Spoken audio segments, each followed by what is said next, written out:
We know that dogs can be the most amazing companions, and for some, they're also a lifesaver. Michelle Weger is a testament to that. She lives with narcolepsy, and her service dog, Quinn, is highly trained to fetch medicine and protect her from falling asleep in public. But because Michelle's condition isn't visible, she often faces discrimination. With more on her experience and how to teach us how to properly interact with other handlers, Michelle is with us in studio. Great to have you. Thank you very much. So tell me about your experience. I understand that you have been denied entry into public spaces while you're with Quinn. What else have you experienced, and what is this life like for you? So I've been denied seating at restaurants. Once we were removed from an airplane a few years ago.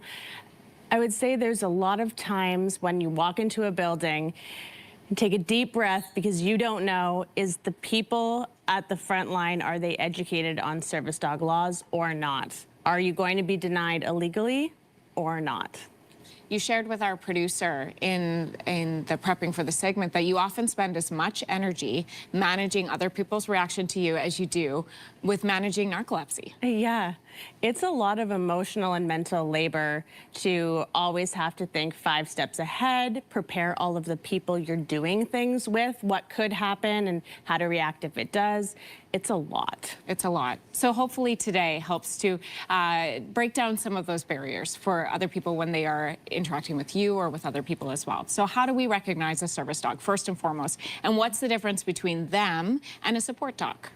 It's a very important difference. So the way to recognize a service dog is, it is a dog that is trained to do a specific task for a person with a disability. You may not be able to identify that that person is disabled. Someone like me, I look normal. But if I have a disability and a trained dog that does a task to mitigate, that's a service dog.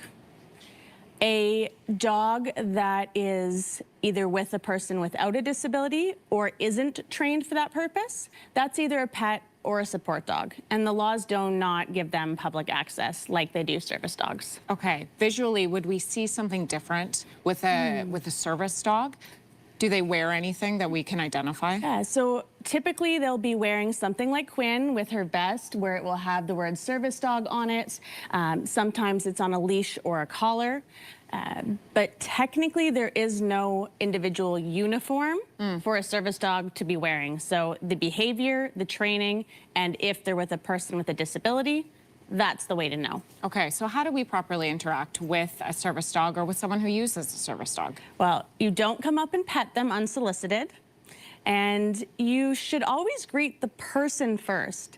What I like to say is, if you wouldn't do it with a wheelchair, don't do it with a service dog. So if you saw someone with a wheelchair, you would not walk up and say, "Oh, this is so cute. Can I touch it?" Right. That would be really weird. It would be really weird. And yet, they're both pieces of medical equipment. So it's a great way, if you're second guessing, is this correct?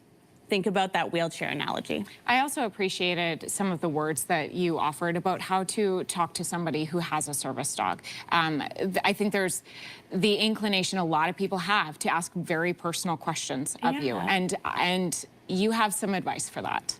Yeah, so I live a very public life, and so I'm open to sharing about my service dog. But when someone comes up to you and essentially says, "So what's your diagnosis?" as the first question, that's exceptionally weird and intrusive to do. And yet, it's one of the most common first questions that a stranger will ask someone with a service dog. Yeah, I can't even imagine how challenging that must be. What do you think needs to change to prevent experiences like yours from happening?